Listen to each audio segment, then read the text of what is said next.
अस्सलाम वालेकुम दोस्तों, आऊं शाहिद खुसो ऐं अवां ॾिसी रहिया आहियो शाहिद खुसो ब्लॉग यूट्यूब चैनल। अॼु हिन प्यारी वीडियो में तव्हां सभिनी दोस्तनि खे वेलकम चवंदुसि। दोस्तों, अॼु हिकु बहितरीनु अपडेट्स बि आंदी आहे ऐं कुझु तव्हांजे लाइ नवे ड्रामनि जूं ख़ुशख़बरियूं बि मूं आंदियूं आहिनि। हिन वीडियो में तव्हां सभिनी दोस्तनि खे हिकु बहितरीनु अपडेट मां ॾियण वारो आहियां। हिन वीडियो खे आख़िर ताईं ॾिसंदा, थी सघे त शाहिद खुसो ब्लॉग यूट्यूब चैनल खे ज़रूरु सब्सक्राइब लाइक शेयर करे छॾींदा। दोस्तों, अॼु जी जेका अपडेट आहे हक़ीक़त पुछो न हल्की फुल्की अपडेट ना है। जेका भी दोस्त नवे ड्रामे जो इंतज़ार कर रहा आहिनि उन्हनि खे मां हिकु बहितरीनु अपडेट ॾियण वारो आहियां ऐं सभिनी दोस्तनि खे अर्ज़ु कंदुसि हिन वीडियो खे आख़िर ताईं ॾिसंदा, जेतिरो थी सघे हिन वीडियो खे ॾिसी करे लाइक सब्सक्राइब शेयर ज़रूरु कंदा। हलूं था अपडेट जी तरफ़, तव्हांजो घणो टाइम वेस्ट न कंदासीं। दोस्तों, दरअसल जेको जिंदो ड्रामो हुयो उनजो नालो त मां कल्ह ई जेको पोस्ट बि रखी, उनजो नालो चेंज थी वियो आहे। हाणे उनजो नालो रियासत आहे।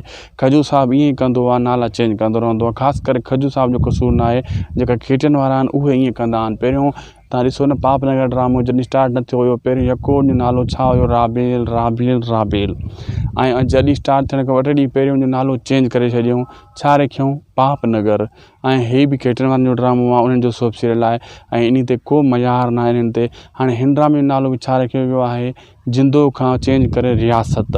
हिकु रियासत मतिलबु को क़ाबिज़ रियासत हूंदी आहे, या कंहिं रियासत में ज़ुल्म थींदा आहिनि, या को वरी पंहिंजी वॾेरा सरदार रियासत ठाहियूं वेठा हूंदा आहिनि, निजी जेल ठाहियूं वेठा हूंदा आहिनि, हारनि सां ग़रीबनि सां ज़ुल्म कंदा आहिनि। अहिड़े क़िस्म जी बि हिकु रियासत ड्रामे जो नालो रखियो वियो आहे, यानी अहिड़ी का कहाणी हिन ड्रामे में हूंदी।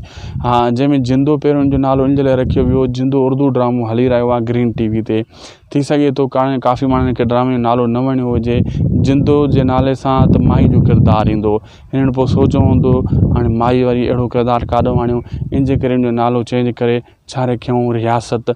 यानी आज़म मेंगल ईंदो त उनजो नालो जिंदो नथो थी सघे न, पोइ रियासत ड्रामे जो नालो रखी करे पोइ आज़म मेंगल खे भलो किरदारु मिलंदो, ॿिनि अदाकारनि खे बि भलो किरदारु मिलंदो। ईअं सोचे करे हिन ड्रामे जो नालो चेंज कयो वियो आहे, हाणे रियासत रखियो वियो आहे। हाणे रियासत जे नाले सां ही मेगा सोप सीरियल अचण वारो आहे, जेको बहितरीनु सोप सीरियल आहे। को हल्को फुल्को सोप सीरियल न आहे ऐं इहा तव्हांजे लाइ हिकु वॾी ख़ुशख़बरी आहे। नालो जहिड़ो बि हुजे, कहाणी सुठी हुजे, ड्रामो भलो हुजे, तव्हां असांखे ॾिसणो आहे ड्रामो। छा ॾिसणो आहे, सिर्फ़ु ड्रामो ॾिसणो आहे। अगरि कहाणी भली हूंदी, तव्हां बि नो टेंशन, असां बि नो टेंशन, हर माण्हू नो टेंशन। ऐं दोस्तों, पंहिंजा वरी ड्रामो बि बहितरीनु ड्रामो आहे। काफ़ी दोस्तनि जा कमेंट बार इहे अची रहिया आहिनि, यार रियासत ड्रामो कामयाबु न थींदो, पंहिंजा वरी ड्रामो वधीक कामयाबु थींदो, छा इन में केतिरी सजाई आहे, थोरो इन ते ॻाल्हि ॿोल कयूं था। दोस्तों, मां तव्हांखे ॿुधाईंदो हलां, पंहिंजा वे ड्रामे में अगरि मूंसां हुयो त ड्रामो वाक़ई कामयाबु थींदो, हाई लेवल जो कामयाबु थींदो, जीअं तकरार कामयाबु थियो हुयो।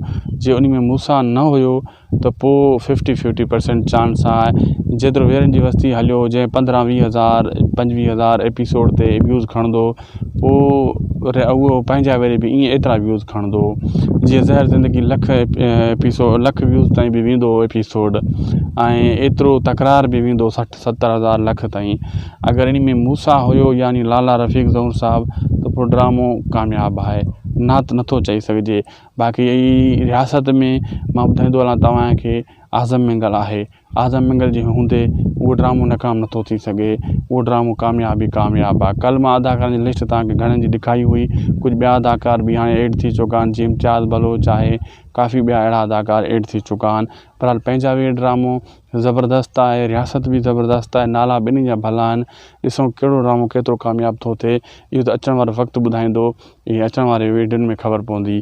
असांखे ॾींदा इजाज़त, वीडियो पोइ आहे पंहिंजी पुॼाणी ते। मिलंदासीं तव्हां सां नेक्स्ट वीडियो में। लाइक सब्सक्राइब शेयर ज़रूरु कंदा शाहिद खुसो ब्लॉग यूट्यूब चैनल खे। हिन चैनल ते तव्हांखे सुठा न्यू अपडेट्स मिलंदा रहंदा। अल्लाह हाफ़िज़।